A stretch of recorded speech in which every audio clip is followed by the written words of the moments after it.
Et c'est le temps maintenant de passer à notre tout premier panel qui sera dirigé par Madame Rose Loud Élysée du ministère de l'Économie et des Finances, que je demande de nous rejoindre sur le panel avec son équipe. Je sais qu'il y a plusieurs institutions, dont la CNSA qui est avec nous. Donc je demande à tous les panélistes de prendre place et pour qu'on puisse commencer avec ce panel. Donc la CNSA, le BCA, je crois aussi BCA et tous les autres panélistes. Donc, ok, très bien.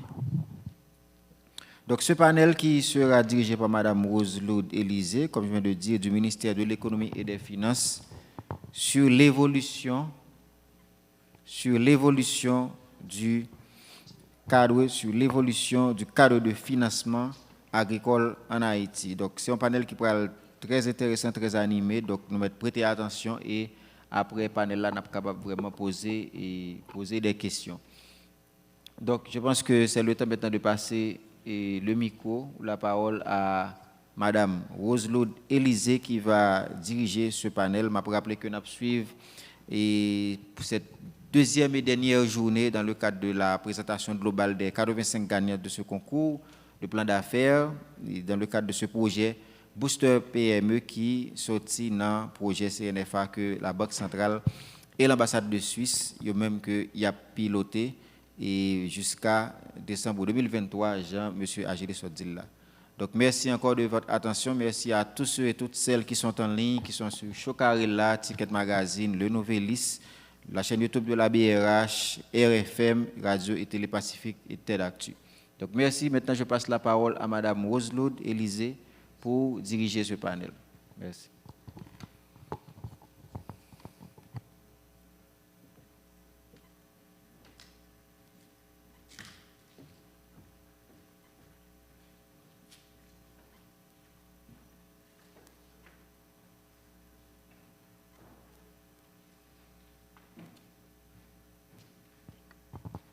Distingués invités, en vos titres, rangs et qualités, présents ici et en ligne.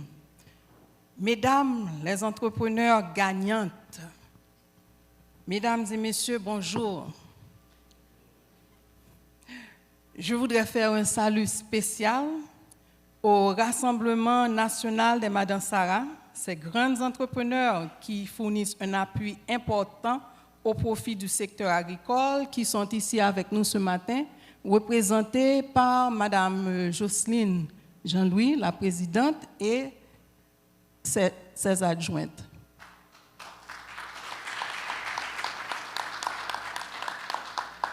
Merci. Après avoir entendu M.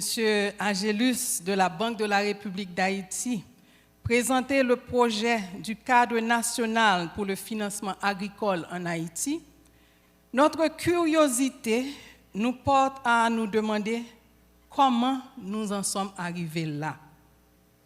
Avec nos invités du ministère de l'Agriculture, des Ressources naturelles et du Développement rural, du Conseil national pour la sécurité alimentaire, du ministère de l'Économie et des Finances et du coordonnateur du projet pour le cadre national pour le financement agricole en Haïti, nous allons survoler l'évolution du financement du secteur agricole et surtout regarder les disponibilités existantes pour envisager l'avenir à moyen et long terme.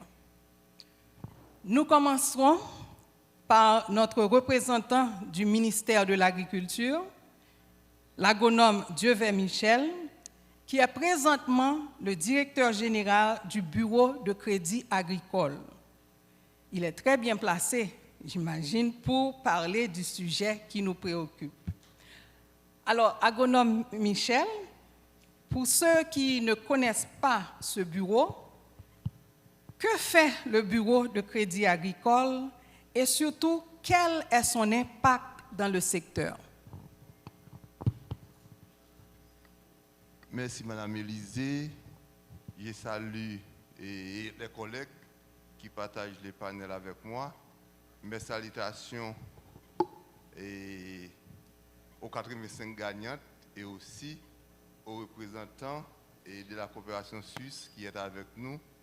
Un salut spécial au directeur de cabinet du ministre de l'Agriculture et à tous les autres personnes ainsi que la presse qui est présente.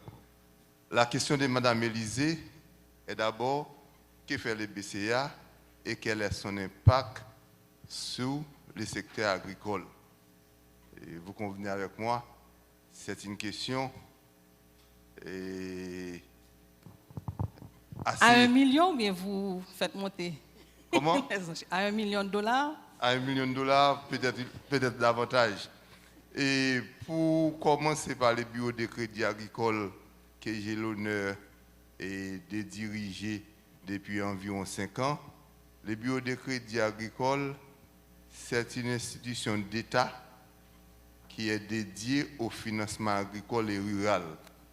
Je dois vous dire en passant que cette année, les bureaux de crédit agricole fêtent ses 60 ans. C'est sûrement la plus ancienne institution d'État, ou du moins la plus ancienne institution qui est dédiée au financement de l'agriculture. Que fait les bureaux de crédit agricole? Les bureaux de crédit agricole, comme son nom l'indique, octroient du financement à des activités productives, à des activités économiques dans les milieux ruraux. Et nous sommes présents dans les principaux départements géographiques du pays et les départements qui bénéficient le plus de financement du secteur et du bureau de crédit agricole, c'est le département de la Grand'Anse. Le département de la Grand'Anse avec des financements assez importants, en particulier pour une filière comme la filière d'igname et également gingembre. C'est des filières vraiment qui sont en expansion. Il y a vraiment des demandes très très importantes pour les financements agricoles. Quel est l'impact? Ça, et c'est difficile à répondre, mais tout au moins c'est que nous pouvons dire, et moi je peux vraiment donner un exemple en termes d'impact.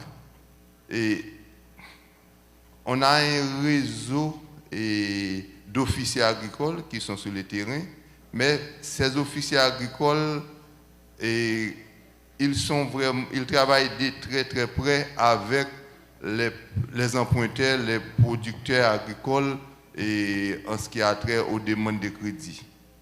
Mais à chaque fois que les producteurs doivent rembourser, ils envoient toujours à travers un espace numérique créé au bureau les fiches de remboursement. 2018-2019, la période des pays locaux, où Port-au-Prince, si on se gardait uniquement sur ce qui se passe à Port-au-Prince, on pouvait dire que mais le pays est fermé, le pays ne fonctionne plus. Et à mon grand étonnement, et c'est ce qui m'a vraiment encouragé, systématiquement, je me suis rendu compte qu'il y a des fiches de remboursement qui sont postées sur les groupes. J'ai dit, c'est étonnant. Pendant que Port-au-Prince est en feu, pendant que rien ne peut bouger à Port-au-Prince, les producteurs agricoles continuent quand même de rembourser les crédits. Ça, c'est un élément encourageant. C'est sûr qu'aujourd'hui, les bureaux de crédit agricole a un facteur limitant, c'est que les bureaux ne disposent pas de suffisamment de fonds pour répondre à tout ce qu'il y a comme demande. Mais quand même, au niveau des différents départements géographiques d'Haïti, les demandes croissent continuellement et nous ne sommes même pas en mesure de satisfaire les demandes parce qu'il y a certains éléments qui expliquent cette augmentation de la demande. D'abord, c'est un crédit qui est fait en fonction en termes de coûts, c'est peut-être les coûts les plus bas sur le marché, mais autre élément important aussi, c'est que les produits correspondent parfaitement bien au cycle de génération de revenus et des emprunteurs. Ce que j'appelle le cycle de génération de revenus, c'est que les crédits qui sont octroyés, les remboursements est fait en fonction du cycle de production et également de mise en marché.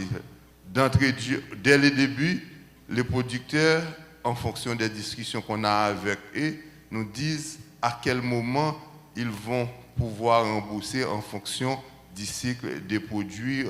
Et dépendamment, il y a certains produits, c'est 12 mois, d'autres, c'est un peu plus court. C'est une façon de vous dire que quand même, il y a un certain impact, mais vous comprenez avec moi, l'ambiance générale dont, depuis le début de cet atelier et qu'on ne cesse de se plaindre, il y a une dernière question qu'on a posée tout à l'heure par rapport à l'environnement global, l'environnement macro du pays. Ça nous empêche d'observer tout ce qu'il y a comme impact du secteur agricole, tout ce qu'il y a comme impact du financement agricole. Le peu, je suis conscient qu'il n'y a pas suffisamment, mais quand même, à travers ce que j'ai pu observer pendant que je suis à la direction du bureau de crédit agricole, il y a vraiment un effet, peut-être pas suffisamment. Merci.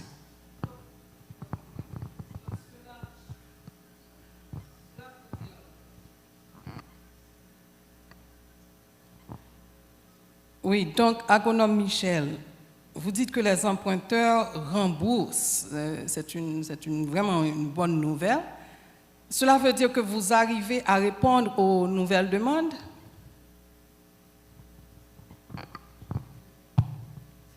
Oui, j'ai dit et je répète, les agriculteurs remboursent les crédits. Tout au moins, et les clients avec lesquels les bureaux de crédit agricole font affaire. Et continuellement, et par exemple, il y a une activité qu'on a dans la grande danse, M. Agélis vient de l'annoncer. On voulait honorer certains clients, mais c'était malgré les critères assez pointus qu'on a mis sur pied, on s'est trouvé en grande difficulté pour dire finalement quels sont les emprunteurs qu'on va honorer, parce que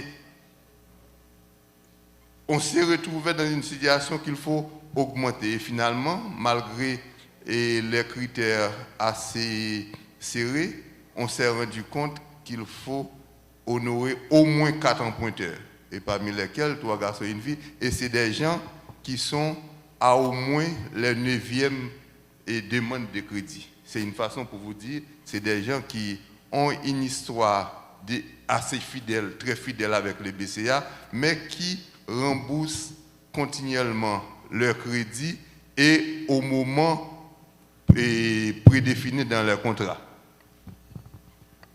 En conséquence, cela vous donne quand même des moyens pour continuer à répondre à la demande, puisque vous rentrez des fonds.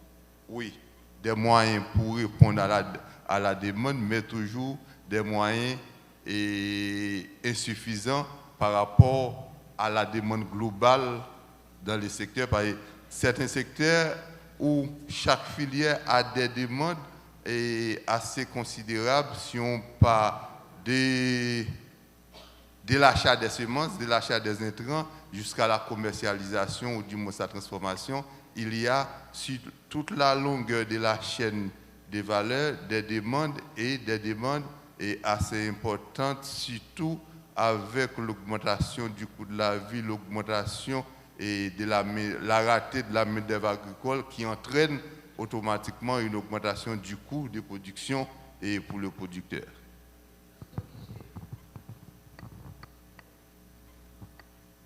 Je suis obligée de gérer le temps, mais quand même, il y a une dernière toute petite question pour l'agronome Michel. J'ai l'impression que vous avez là un quota selon les filières. Et est-ce que vous avez également une sensibilité genre dans la politique du bureau de crédit agricole? Est-ce que j'ai une sensibilité genre? Et je ne peux pas dire qu'il y a une politique définie pour dire qu'il faut systématiquement octroyer crédit en fonction et en tenant compte de cet aspect. Mais ce qui est certain, il n'y a pas de discrimination dans l'octroi de crédit. Et heureusement, c'est sûr que on n'est pas encore arrivé à l'équilibre souhaité, mais quand même, au niveau du portefeuille de crédit du BCA, c'est un portefeuille très diversifié et au niveau transformation, commercialisation, les femmes sont très présentes dans cette partie du portefeuille. D'accord, je vous remercie. Agronome Michel, bien entendu, il y aura peut-être des questions venant de l'assistance, donc nous les prendrons après. Notre deuxième intervenant, M. Jimmy Dorsainville, est analyste économique et financier à l'unité centrale de gestion des partenariats publics-privés du ministère de l'Économie et des Finances. Monsieur Dorsainville, comment voyez-vous le rôle du ministère de l'Économie et des Finances dans le financement du secteur agricole et surtout quels sont les efforts extra-budgétaires réalisés par ce ministère pour appuyer le secteur? Oui.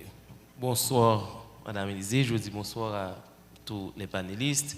Je salue encore une fois les 85 gagnantes et je salue également l'assistance. Comment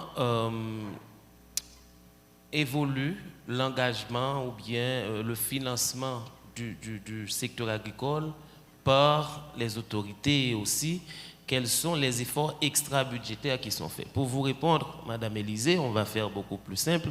Je vais procéder à une petite présentation, mais très courte, pour pouvoir faciliter et éclaircir. Mais vraiment très courte. Hein? Donc, je me lève.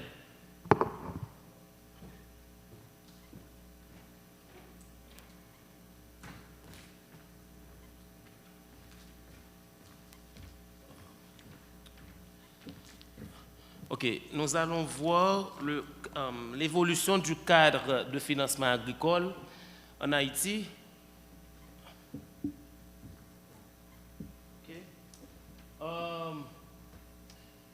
Rapidement, ce que nous allons voir, c'est tout d'abord, nous allons utiliser le budget de la République comme premier outil. Et nous allons voir ce qui est alloué au ministère de l'Agriculture, en fait, qui est un des ministères qui a vraiment une mission qui est très concentrée sur l'agriculture. Nous allons voir les différents programmes, principalement du ministère de l'Économie et des Finances, mais souvent de concert avec d'autres acteurs, d'autres ministères qui interviennent dans le secteur agricole et aussi avec l'accompagnement d'autres partenaires techniques et financiers. Mais tout ça, tout ce qui tourne autour du financement de l'agriculture. Ensuite, nous avons des institutions aussi qui se concentrent sur le financement, ou bien tout ce qui a à voir avec le financement, l'assurance agricole. Nous allons voir ça un peu rapidement. Et nous allons un peu parler également de l'approche genre. Madame Élisée vient d'en parler. Et nous ne pouvons ne pas être sensibles quand nous savons l'importance d'être femmes dans, je dirais, la machine, je dirais, économique du pays. Après, nous verrons les risques liés à l'agriculture et certaines recommandations. Oui, mais il y a déjà des efforts qui sont en train d'être faits par rapport à tout ça. OK, rapidement. Là, j'ai les 5 derniers budgets, les 5 dernières lois de finances, en fait, qui sont publiées. Rapidement, la loi de finances 2017-2018, on avait un budget de 145 milliards de gourdes. Et en ce qui concerne le ministère de l'Agriculture, on avait accordé 8 milliards sur 145, ce qui représentait en 2017-2018 6,10% du budget du pays. En fait, en 2017-2018, 6% du budget était alloué au ministère de l'Agriculture. Je prends le soin de préciser, ça ne veut pas dire que tout ce qui est alloué au ministère de l'Agriculture, c'est un financement au secteur agricole, mais étant donné la mission cruciale du ministère, nous nous disons que c'est un peu de l'aide, même indirectement, au secteur agricole. Si vous voyez rapidement, ça a eu une tendance à la baisse. De 2017 à 2021-2022, ça passe de 6,10% à 2,5%. M. Farrell a dit hier que le budget est un outil politique. Je vous laisse tirer certaines conclusions. Mais ce qui est intéressant de voir, c'est que heureusement, en 2022-2023, il y a eu une hausse en fait. Cette tendance passe à la hausse. Encore une fois, le budget, c'est un document politique. Peut-être que ça annonce une réorientation ou bien une nouvelle importance, je dirais, au secteur agricole qui nous intéresse vraiment aujourd'hui.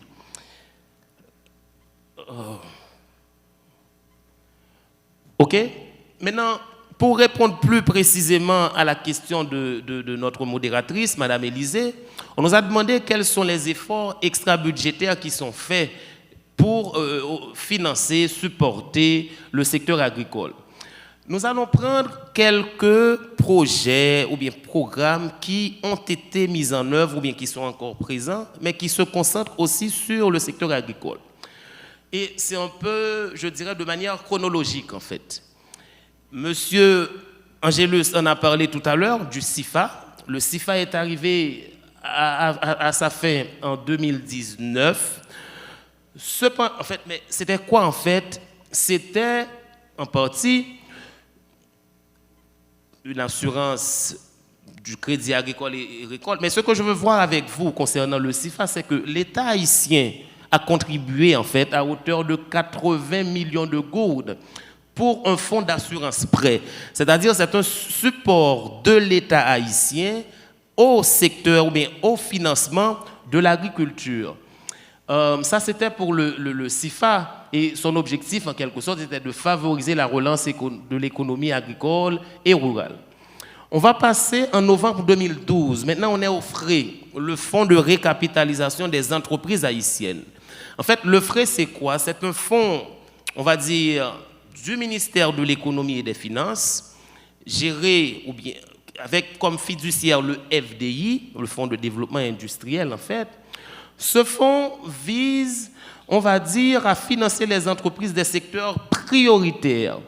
Je dis des secteurs prioritaires. Ça ne veut pas dire que ça se concentre seulement sur l'agriculture, mais l'agriculture fait partie des secteurs prioritaires. Donc, en quelque sorte, le FRE finance des entreprises agricoles. Pas que, mais également des entreprises agricoles, et ceci à un taux relativement faible, qui ne dépasse pas, en fait, il y a plusieurs mécanismes. Il y a le prêt participatif, il y a la prise de participation où l'État devient actionnaire ou bien propriétaire, même temporairement, généralement jusqu'à 5 ans, dans l'entreprise. C'est une façon également de supporter le secteur agricole et de le financer également.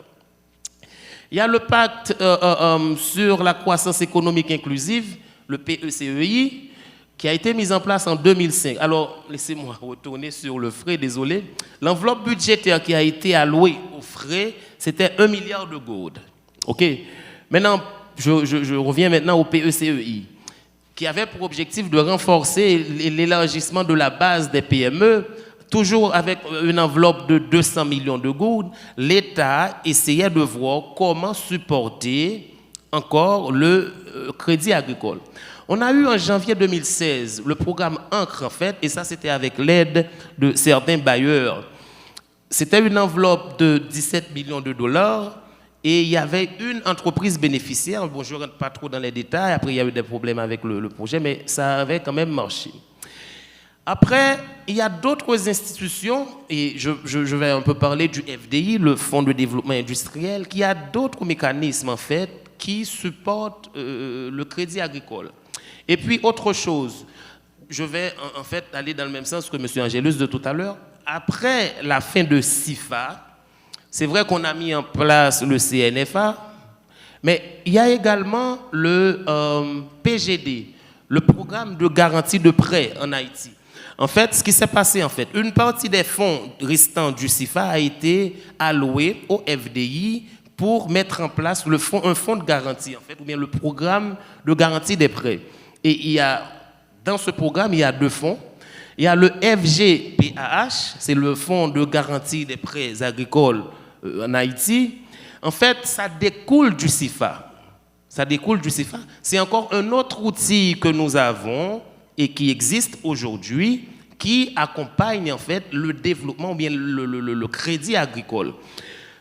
Il y avait 2 fonds. Il y a le FGPME, mais étant donné que ça ne finance pas ou ça ne garantit pas les prêts agricoles, je n'en parle pas. Après, nous avons d'autres compagnies d'assurance. Nous avons, par exemple, des efforts qui sont faits. Si nous prenons le cas de, je ne fais pas de pub, et si c'est le cas, j'espère qu'on va me payer, et IC, par exemple, que vous connaissez, qui fait des efforts, qui a offert des assurances, pas des assurances agricoles, mais des assurances vie. Lorsque vous faites certains prêts à la banque, on vous demande certaines garanties. Peut-être même qu'on peut prendre une garantie, une assurance vie, comme élément de garantie pour pouvoir faire certains prêts qu'on pourrait peut-être orienter vers l'agriculture. Donc, en ce sens, il y a des efforts qui sont faits, mais, mais ce n'est pas encore ça au niveau des assureurs privés, mais il y a des efforts qui sont faits. Je termine rapidement. Pour dire aussi, il y a d'autres institutions. Nous avons le représentant du BCA, le Bureau de crédit agricole. Nous avons la Banque nationale de développement agricole dont on a parlé tout à l'heure, le BNC. Ce sont des institutions qui interviennent dans le financement agricole. Mais je veux attirer votre attention sur la BRH. En fait, la BRH, vous savez, en ce qui concerne le crédit agricole, il faut un régulateur. Donc la BRH, dans le cadre de sa mission, joue plutôt le rôle régulateur au niveau du financement agricole. Et il y a un double rôle de la BRH. La BRH également contribue au refinancement des banques en proposant des refinancements à des taux relativement faibles pour qu'après, ces banques commerciales puissent accorder des prêts à des taux faibles également. Je poursuis rapidement. On ne peut ne pas parler des femmes. Ce qu'on a observé, et M. Angelus l'a dit tout à l'heure, il y a seulement 1% du crédit accordé qui est alloué ou bien orienté vers l'agriculture. Alors que les données de la Banque mondiale nous montrent que 20%, la contribution du secteur agricole est de 20% dans le PIB. Donc c'est un secteur non négligeable en fait. C'est vraiment non négligeable. Et ça occupe près de 50% de la population active. Donc ça devrait sensibiliser davantage sur l'enveloppe qui est allouée au secteur agricole. Mais mettons un peu l'accent sur le genre, en fait. 70% du volume de crédit accordé au secteur agricole va dans des entreprises détenues par des hommes. Et ça, c'est une injustice, en fait, quand nous savons l'importance de la femme dans la machine, je dirais, agricole ou bien économique. Et ça va un peu plus loin, en fait, parce que les femmes jouent un rôle important, même si elles ne participent, je dis même si dans la production en soi, mais elles jouent un rôle très très important dans l'acheminement, la distribution, la vente, je dirais, de ces produits. Et je profite également pour saluer Ramsa. Merci, mesdames Sarah, on a fait mon travail. Et si nous pouvons maintenant manger produits qui fait juste Jérémy, c'est grâce à nous. Donc c'est un secteur qui n'est pas négligeable du tout. Et un accent qui t'a supposé accorder en plus à Mounsayo un meilleur encadrement, conditions de travail que nous connaissons qui sont vraiment difficiles. Merci, M. Dorsainville. Et très rapidement, vraiment, parlez-nous un peu de l'impact de ces programmes, surtout. D'accord, je vais vous dire. En fait, ces programmes aident un peu au renforcement de certaines entreprises qui ont eu du mal, en fait, à se développer. Et nous savons que ce n'est pas facile pour certaines entreprises quand nous prenons les problèmes de régulation, les problèmes de garantie. Vous savez que c'est illégal d'hypothéquer un terrain, par exemple, des terres. Donc, ces programmes renforcent un peu certaines entreprises qui, sans eux, n'auraient pas pu avoir accès au crédit. Donc, ce sont des programmes très importants. Donc, je m'arrête là. Et il y a Walt Disney qui a dit la meilleure manière de commencer, c'est d'arrêter de parler et de... Ça change tout seul. Et de commencer à poser des actions. Eh bien, je rejoins, et de parler et de s'y mettre. Eh bien, je rejoins cette idée. Mesdames, je vous dis félicitations. Maintenant, vous êtes les gagnantes. Maintenant, on attend des résultats. On attend vraiment beaucoup d'efforts, beaucoup d'avancements et on attend des résultats concrets. Je vous dis merci beaucoup et à la prochaine.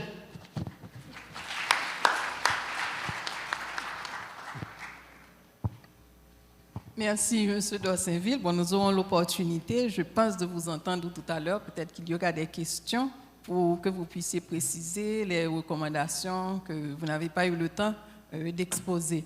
Donc là, nous allons passer à notre troisième interlocuteur. Nous parlons,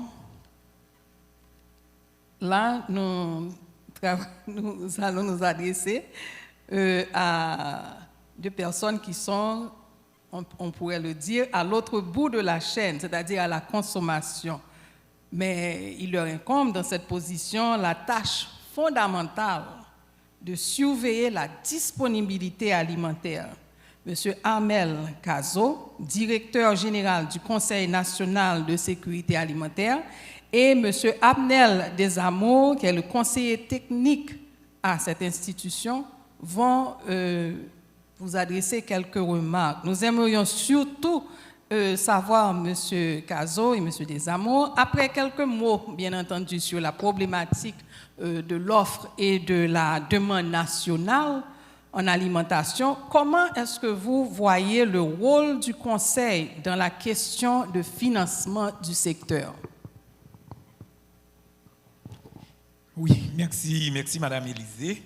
Et je salue toute l'assistance et mes collègues qui sont là comme étant les copanélistes. En fait, d'abord, on a dit que CNSA, qui c'est Coordination nationale sécurité alimentaire, c'est une structure d'aide à la décision. Nous sommes là pour nous aider dans la prise de décision. Et comment nous positionner? C'est une structure du ministère de l'Agriculture qui dépend du ministère de l'Agriculture et qui est là pour influencer à partir de études que nous faisons, à partir d'informations que nous collectons, à partir d'évaluations que nous faisons pour nous influencer politique publique qui visait à améliorer les questions de sécurité alimentaire en un pays. Et travail ça nous mener un ensemble d'études. Et nous sommes bien contents que nous invités dans l'activité ça. Il y a une occasion pour nous poser rapidement problématique financement agricole parce que nous gagnons deux études clés ou bien deux initiatives clés que nous mettons en phase sur eux. C'est une politique et stratégie nationale de souveraineté, de sécurité alimentaire et de nutrition qui c'est une politique qui est adoptée depuis 2020 par le gouvernement et qui doit servir de cadre, de référence pour un ensemble d'actions qu'a posé qui visait à améliorer la sécurité alimentaire, qui visait à poser base pour nous avancer vers un bon niveau de souveraineté alimentaire ou bien un bon niveau d'autosuffisance alimentaire. Mais deuxième initiative, c'est que tout récemment, nous sommes fait en 2021 d'abord, tu as gagné un sommet mondial sur le système alimentaire qui était organisé, Haïti était partie prenante. Et un ensemble d'engagements, un ensemble d'initiatives qui doivent prendre. Et 2 ans après, nous sommes en phase pour nous faire le premier bilan. Et le premier bilan, ça, il montre nous qui côté nous y par rapport à l'engagement qui te prend et qui pas qui était pour faire. Et ça te donne une occasion pour nous te réviser feuille de route nationale pour question de transformation système alimentaire. 2 éléments ça c'est 2 éléments clés qui pour guider nous, pour permettre nous connaître qui côté nous pour aller comme pays et avec l'ensemble de politiques publiques pour question sécurité et alimentaire, pour question souveraineté alimentaire. Et problématique ça, est fondamentale pour nous garder question financement agricole. Et là, on a parlé de financement agricole et on dit que gagner enjeu, 2 grands enjeux qui sont associés à investissement dans le secteur agricole. 1, c'est des enjeux économiques et 2, c'est des enjeux sociaux. Enjeu économique. Agriculture, le secteur agricole, il a servi comme un bon levier de croissance. En pile, monde dit le déjà. Mais il n'y a pas de trop que nous répéter. Il peut permettre que nous atteignions, si nous prenons les bonnes mesures et nous pensons que dans la politique, dans le document de politique, dans la feuille de route, nous indiquer. Alors là, nous disons, nous, ce n'est pas la CNSA, c'est un ensemble d'acteurs qui mettent ensemble, qui font analyse et puis qui regardent côté nous comme pays, qui un potentiel que nous gagnons, qui contraintes que nous gagnons et qui actions que nous devons entreprendre. Nous regardons que nous atteignons jusqu'à 7% dans croissance de production agricole. Et lui-même, il peut permettre que PIB atteigne au niveau de croissance de 4%. Le secteur agricole 7% et PIB national global de 4%, avec un ensemble de considérations. Il peut permettre que le secteur agricole permette que nous restructurions sources de devises pour nous rééquilibrer la balance des paiements. Nous. Et le secteur agricole sont une bonne base pour emploi à travers le développement ensemble de chaînes de valeur. Et c'est surtout des emplois durables dans différents maillons dans la chaîne de valeur. Que nous sortions depuis la production d'intrants, en passant par toute l'autre chose, jusqu'à la valorisation des déchets, eh bien, si nous bien financé, si nous mobiliser les voies et moyens pour financer la production, pour financer le secteur agricole, nous sommes capables d'arriver. Deuxième groupe d'enjeux, c'est des enjeux sociaux, en dehors des enjeux économiques. Le secteur agricole est capable de garantir de manière durable sécurité alimentaire et nutritionnelle en un pays. Il peut permettre que nous atteignions autosuffisance, un bon niveau d'autosuffisance alimentaire dans un ensemble de filières agricoles.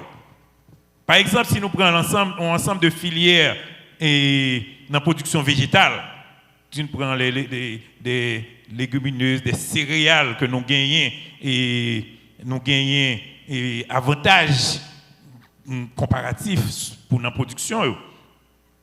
Et nous prenons les productions animales, eh bien, actuellement, nous autour de 57% dans le niveau d'autosuffisance. Non, ça veut dire si c'est seulement production qui fait dans un pays, on a consommé, on a privé à 57% dans la production végétale.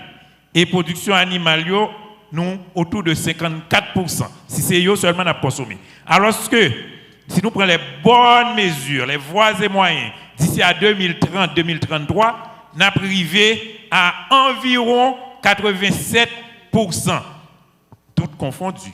Mais gagner que nous avons atteint 100%, par exemple, maïs, si nous prenons tubercules, si nous prenons un ensemble de légumineuses, nous avons atteint presque 100%. Mais si nous étions dans l'ensemble de l'autre, globalement, nous avons autour de 87%. Ça, c'est question d'enjeux sociaux. Mais le secteur agricole qui permet que nous réduisons pauvreté et inégalité en un pays. Inégalité de genre. Parce que un bon chiffre qui a circulé qui montrait que les femmes sont en position vraiment en position et déficitaire, si nous pouvons dire comme ça. Permettez-moi un terme. Et inégalité, que c'est une inégalité sociale ou inégalité de genre, nous sommes capables de réduire considérablement à travers des mesures qui prennent dans le secteur agricole. Rapidement, question de financement agricole, crédit agricole en général, ou l'autre type de financement l'autre forme de financement, ensemble, c'est des bails qui sont complexes, il y a des complexités. Rapidement, on a cité deux, trois. Et le secteur agricole, spécifiquement, c'est un secteur qui est difficile, certes, nous connaissons ça. Parce que nous dépendons en pile de aléas naturels, de la pluie, nous pas maîtriser suffisamment de l'eau, nous pas gérer trop bien les ressources en eau, nous, qui fait que c'est sous contre la nature, l'air ça bon, li bon, l'air ça pas bon, nous perdons. Donc, il fait que c'est difficile, c'est coûteux et c'est risqué. Dans ce sens, nous disons en plus qu'il y a une insuffisance d'infrastructures dans le domaine agricole qui a pesé sous coût de transaction. Il y a une incertitude que nous sommes cités qui est due à un ensemble d'aléas naturels, notamment à l'aléas climatiques. Il y a un problème d'insécurité foncière, pesé sous lui, insécurité foncière. Problème de statut juridique exploitant agricole. Manque d'information et moun qui a demandé crédit ou sous moun qui a demandé crédit. Moun a demandé crédit des agriculteurs, des producteurs, mais il n'y a pas suffisamment d'informations sur eux, ça veut dire qu'il y a juste mettez là à l'écart, tandis que nous allons creuser pour nous un bien qui Jean moun ça vraiment est capable un bon opérateur, opératrice dans le domaine pour bénéficier de crédit. Ensemble de risques liés à risque de prix, risque de marché, expérience bancaire ou institution financière, ça est fondamental pour chercher, maîtriser questions agricoles beaucoup plus. Et il y va de institutions qui sont placées pour ça, pour avancer dans ça. Et question de niveau d'éducation et producteurs et productrices. Merci beaucoup, M. Gazo. Oui, vous pouvez peut-être répondre en répondant aux questions pour donner des informations. Pas de problème. Là, bon, je profite là pour glisser une question. Et bon, pas seulement une question, mais surtout un souhait. Pendant que vous parlez d'informations, nous voyons que vous avez un pile de données. D'accord, coordination nationale pour sécurité alimentaire fait un pile d'études, il y a un pile de données et je pense que c'est un bagage qui est très important pour le secteur financier. Le secteur financier toujours à plaindre que il manque d'informations sur le secteur agricole, c'est ça qui fait que il toujours réticent, il pas voulu bailler trop près. Donc moi ouais que n'a fourni un pile de données et ça vraiment très important pour nous. Continuer à fournir données pour communiquer données pour le secteur financier, capable plus à l'aise pour le mettre en place, d'accord, des crédits et puis outils tout pour crédit agricole ça. Donc m'a profiter là avant que moi poser une question à Monsieur Agélus, que je pas besoin de présenter nous encore, nous t'ai fait attendre Monsieur Agélus là, donc m'a profiter juste pour moi en complément de réponse à Madame là, tout à l'heure qui t'a posé question concernant douane, politique douanière. Là. Alors, ministère de l'économie et des finances est conscient que question douane est très importante, de gagner en pile réforme qu'il a fait depuis longtemps, en pile études pour essayer de réformer le code douanier, système douanier, etc. Nous avons remarqué depuis quelque temps que en plus de questions de monétaire, le dollar, etc., prix et produits importés a monté, a grimpé et nous tendons que les importateurs a plein en pile de douane. Eh bien, c'est justement un effort qu'a fait pour que les produits importés coûtent plus cher. Mais nous remarquons tout que la production nationale n'a pas fin suivre l'évolution ça tout. Et c'est pour ça que l'important, pile question de financement dans le secteur agricole, pour que la production nationale soit capable d'augmenter, pour que nous soyons capables de joindre souveraineté et autonomisation que nous avons parlé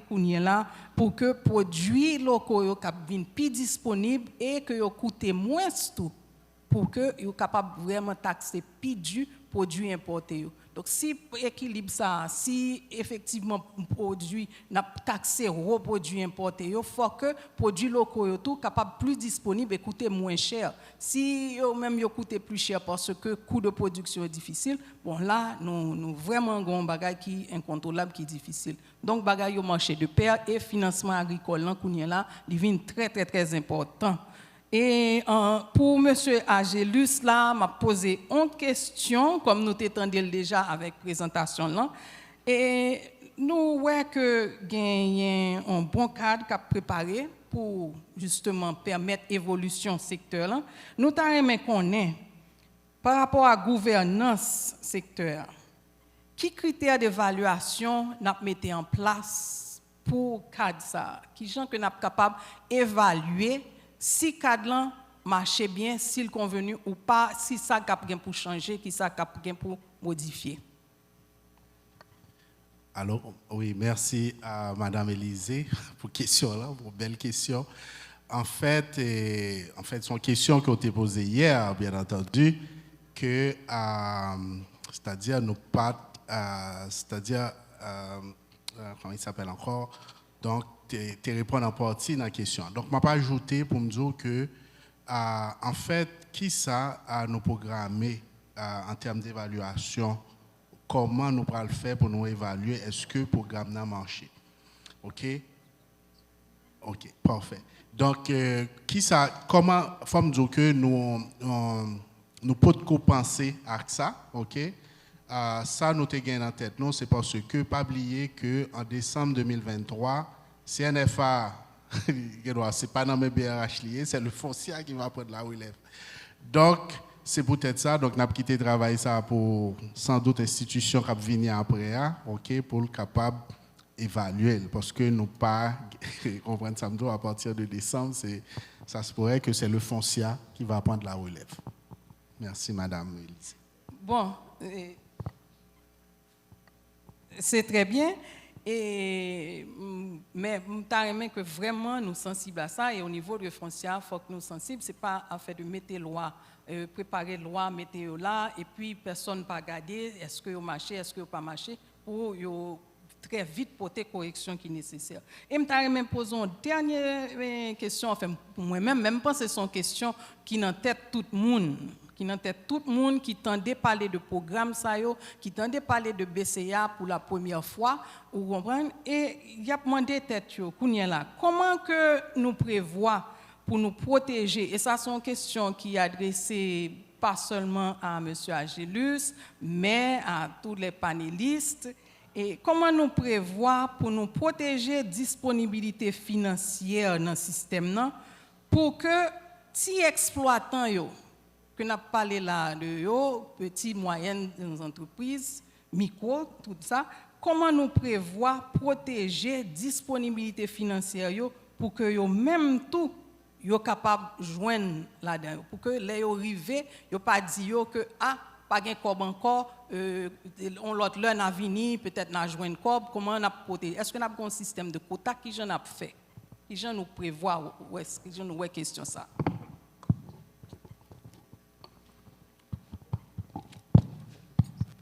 Et merci Madame Élisée pour cette question concernant les petits agriculteurs.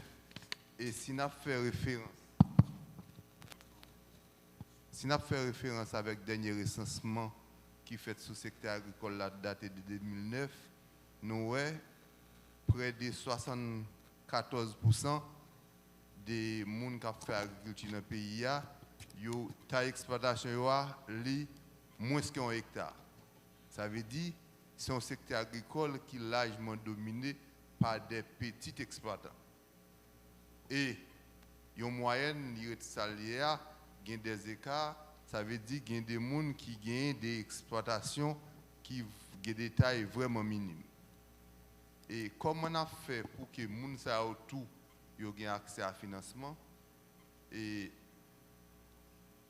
l'expérience a fait dans le BCA qui permet de nous adresser des demandes de gens. Il était clair pour nous. Quand on vient demander un crédit 500 000 gouttes, des gros crédits, 1 million de gouttes, on vient demander un crédit tout, lui-même besoin c'est 10 000 gouttes, c'est 15 000 gouttes. Malheureusement, le processus pour octroyer crédit, il y a à peu près même. C'est-à-dire qu'en termes de travail, on peut faire.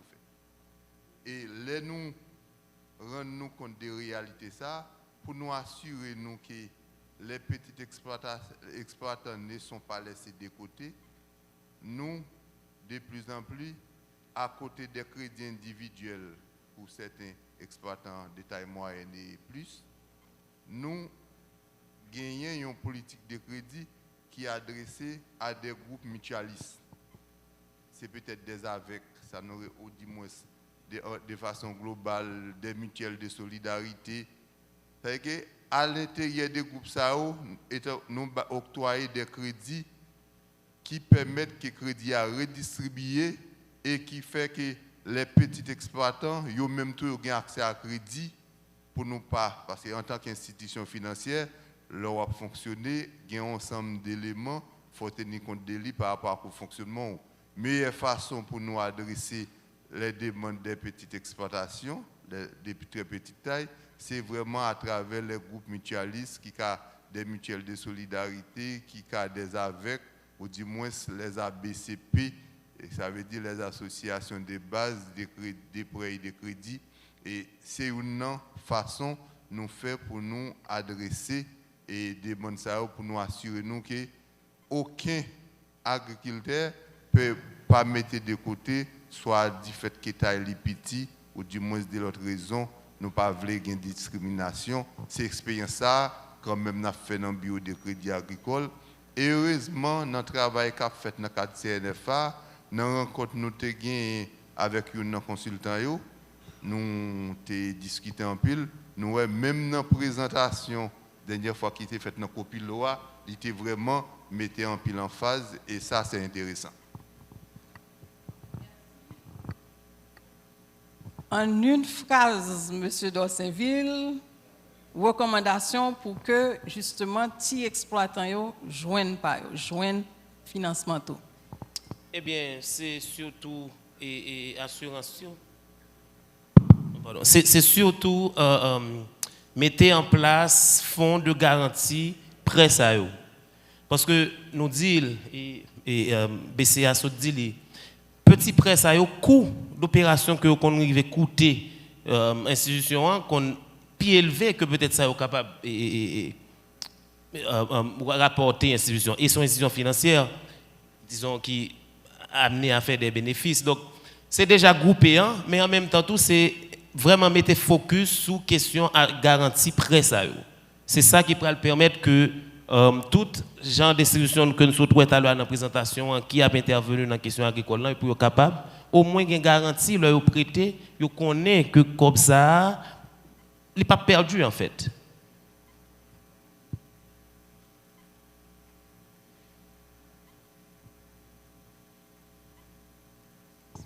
Merci. Et coordination nationale pour la sécurité alimentaire, recommandation pour que le petit exploitant trouve du financement. OK. Je pense que tant qu'il y a pour promouvoir il faut venir avec des innovations. Il faut innover. Et une innovation qui de taille fondamentale, c'est vraiment entrer dans un bon partenariat public, privé, bailleur. Un partenariat public, privé, bailleur, parce que l'État, comme institution publique, l'a régulé.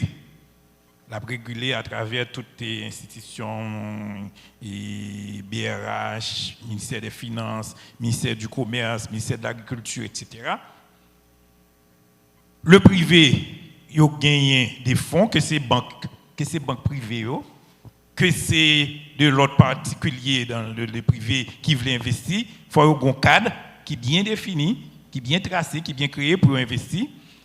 Que c'est pour les grands ou les petits, parce qu'il faut laisser personne de côté.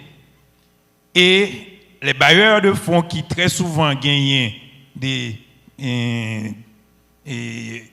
programmes différenciés, eh bien, il y a besoin de cadres bien forts, bien placés pour eux-mêmes, pour eux avancer et que tout le monde a besoin de compte, ni les grands, ni les petits, et l'État a régulé, et le secteur privé a porté financement, et le secteur et bailleurs eux-mêmes, il a venu avec des fonds qui rentrent dans le domaine. Donc voilà comment je résumer là un bon partenariat public, privé, bailleur. Merci, M. Cazot. Et finalement, M. Angelus, 2 mots sur l'accès au financement pour les pays. Au niveau gouvernance, comment est-ce que vous voyez cela? Ok, merci Madame Élisée. Donc, un bagage très important que besoin attirer attention, c'est que effectivement, donc moi mes questions sont posées tout à l'heure, c'est que ça pour nous comprendre, c'est que BRH lui-même directement lui pas accordé crédit, c'est-à-dire on petit exploitant, il pas on petit exploitant, il pas capable de venir BRH pour venir demander crédit. OK? Donc en fait BRH nous-mêmes qui ça nous fait, nous plus mettez en place en tant que régulateur, nous mettons en place en fait des facilités pour nous permettre petits exploitants ça yo plus ou moins facilement capable de joindre crédit dans le secteur agricole.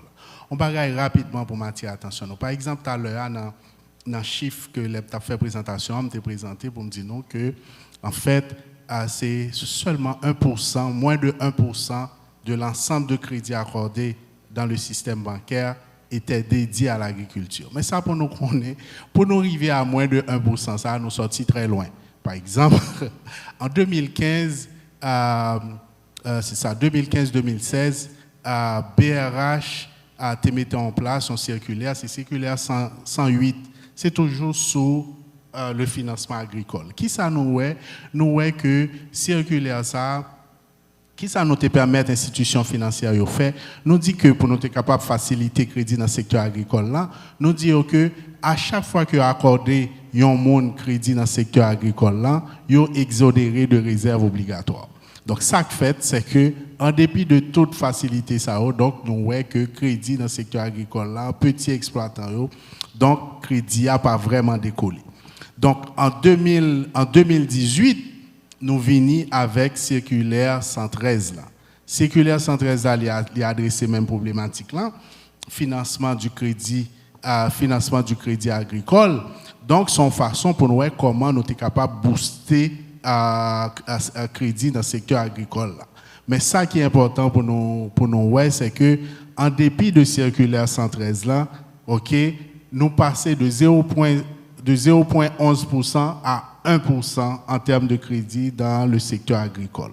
En fait, ça me besoin d'attirer attention, nous, c'est que c'est peut-être ça, CNFA, est très important. Okay? C'est à travers CNFA, nous parlons comment nous sommes capables effectivement arriver à faire augmenter le crédit dans le secteur agricole.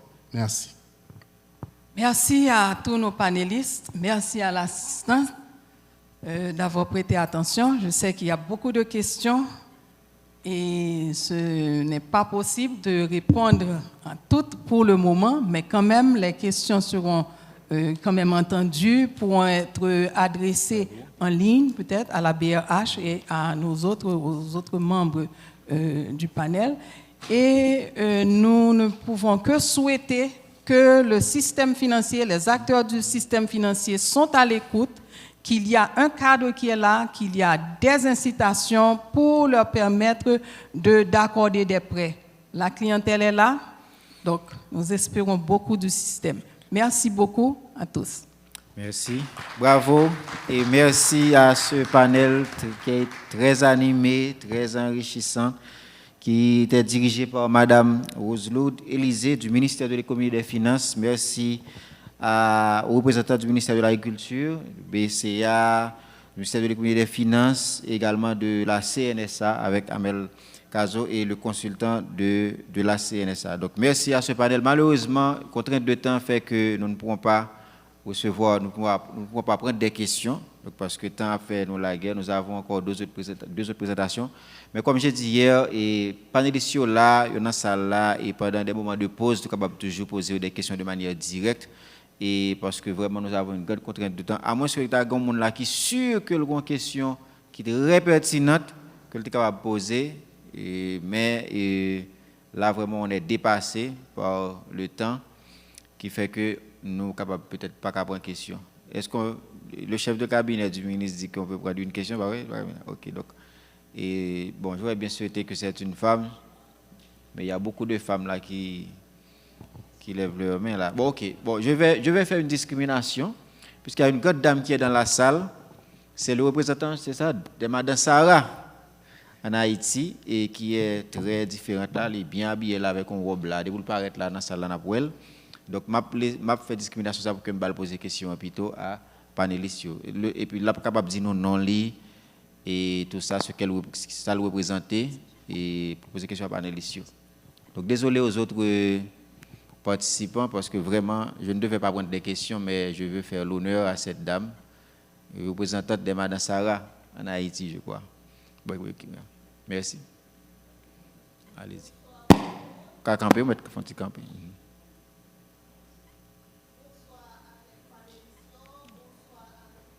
Le micro.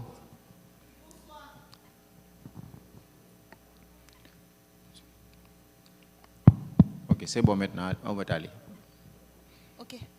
Bonsoir les panélistes, bonsoir à tout le public là, bonsoir spécialement à Madame Élisée, que Madame Sarah est très fière de lui. Question maintenant, c'est sur 70% hommes et 30% femmes. Ok, pas oublier, moi c'est Jocelyne Jean-Louis, moi c'est présidente Madame Sarah d'Haïti, qui vient pour sigle RAMSA, Rassemblement Madame Sarah d'Haïti. C'est un plaisir pour moi là matin. Ok, nous connaissons Madame Sarah, yo planté et yo al vendre. Yo sorti dans une section très loin avec un panier sous tête ou bien sous bourrique. Madame Sarah yo fait plus action que monsieur yo. Parce que yo même qui moi yo mettez 30% par yo paye l'école, yo paye caille et yo bay résultat. Moi m'a demandé est-ce que c'est pas une discrimination qui fait yo bay mesdames yo 30% et monsieur yo 70%. Merci. Merci à la présidente de RAMSA. Donc, question pour les panélistes. Et essayez d'être un petit peu plus bref que possible. Ok, nous dit merci à Madame Jocelyne Jean-Louis, qui est présidente RAMSA. Effectivement, nous d'accord avec c'est une injustice. L'un nous en pile étude montre tout. L'argent qui passe dans mes filles, l'un investi. En pile fois investissement, on va dire que en société de monde, il y a risque qui pas prendre trop de risques en fait. Donc comme qui entre dans mes il y a toujours tendance à faire le travail beaucoup plus et dans fait travail là effectivement, il prend soin cas, il prend soin famille. Donc oui, son discrimination et nous dénoncer et depuis hier, nous toutes net à dénoncer ça. Nous demander pour que gagne une meilleure répartition qui fait dans affaires crédit qui a pas accordé et à entreprises qui dirigées par des femmes. D'ailleurs, c'est une preuve aujourd'hui, nous avons 85 gagnantes et ce sont des femmes. Et quand l'autre bagaille nous te dit tout, nous dit Madame Sarah joue un rôle important dans toute chaîne de production.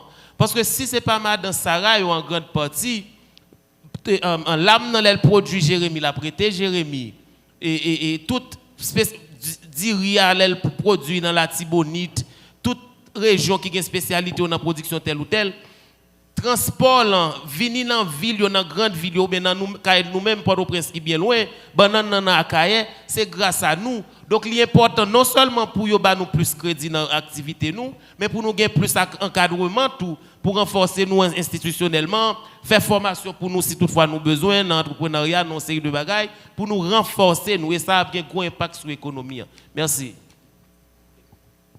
Très bien. Une dernière précision. Merci beaucoup. Et je salue encore représentante Madame Sarah qui est dans la salle là. C'est bien que nous ayons une présence. Moi-même, il y a un élément de réponse que nous avons apporté. Effectivement, constat a montré que dans la question accès à financement, c'est monsieur qui gagne plus l'argent. Et la réalité a montré tout.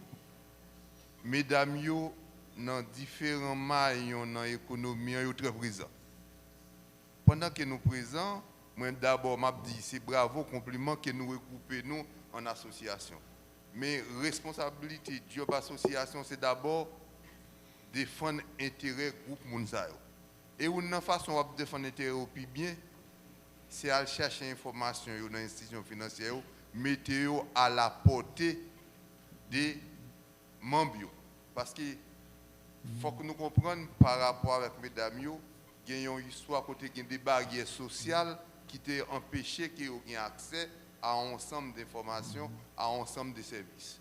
Je dis, il y a une première responsabilité Ramsa pour faciliter que mesdames tout aient accès à tout service, c'est aller chercher l'information, mettez-la à la portée pour que yo même tout yo et briser barrières sociales qui existent parce que une institution financière les là fait crédit premier souci le gain c'est remboursement alors que mesdames c'est une clientèle sûre bah quoi y a volontairement pas voulu bailler au crédit mais c'est rapprochement qui vient pour faire entre les institutions financières et groupes agents économiques très important ça et une façon pour le faire faut que représentants l'association approcher institutions financières approcher entité qui bail service pour gagner information pour mettre à la disposition membres et comme ça c'est une façon d'améliorer accès à financement à et groupe économique très important ça merci beaucoup. Très bien. Bon, monsieur le directeur de la CNSA veut placer un dernier mot, vraiment. Oui, je pense que la présidente Mme Sarah a posé Jocelyne Jean-Louis bien posé le problème parce que effectivement, les chiffres ont montré qu'il y a un déséquilibre. Et nous-mêmes, dans le travail de suivi régulier, dans le travail d'évaluation, et nous faisons une enquête nationale sur sécurité alimentaire et nutrition, et nous désagrégé par genre pour nous garder et position et ménage cap dirigé par femmes, nous véritablement ouais que son groupe qui est vraiment défavorisé. Yo pas ton bonne charge sous dos yo, l'on a regardé charge en dedans caille, dans jardin, dans marché, etc. et occupé de l'autre fonction sociale. Tandis que une série de politiques qui pas en faveur groupe, en tout cas mesdames. Donc je pense que c'est pas juste constat qui pousse qui pas suffisant, c'est des politiques volontaristes qui adressaient la problématique de genre et pour vraiment mettre des mesures qui pour redresser la situation ça. Et très prochainement, pour gagner un sommet ODD, Objectif de développement durable, dans le mois de septembre. Haïti en préparation pour participer. Mais qui dit développement durable dit que vous ne pouvez pas quitter personne de côté.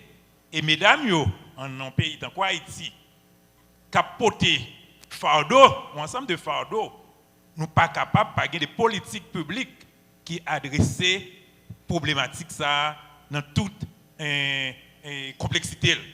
Donc, je pense que oui, faut la prochaine fois que, en tout cas, il y a une activité qui est faite, que nous voulons que nous ne il faut gagner des discriminations positives qui sont faites à l'endroit de groupes. Parce que il y va de toute société qui a retombé pour toute société si nous travaillons pour rééquilibrer les positions, mesdames. Et même dans la question de prise de décision, parce que dans l'enquête que nous faisons, nous avons regardé le niveau que dans la prise de décision. Eh bien, il y a un ensemble de groupes qui sont formés. En dehors de groupes femmes seulement, mais il y a un ensemble de groupes, c'est monsieur qui gagnent monopole de position pour prendre une décision. Donc tout ça, c'est des bagages pour nous corriger si nous voulons arriver à une société beaucoup plus équilibrée et côté mesdames. Je n'ai pas une dernière statistique combien il y a, mais en tout cas, il y a plus que messieurs, autour de 50, 51, 52, et pourquoi pas, même plus.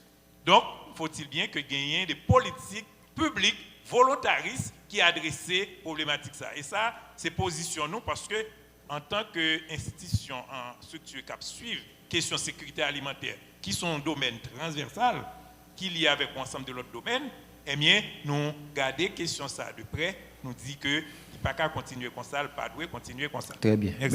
Merci et bravo à ce panel. Donc c'est ici qu'on met fin à ce panel qui était très intéressant.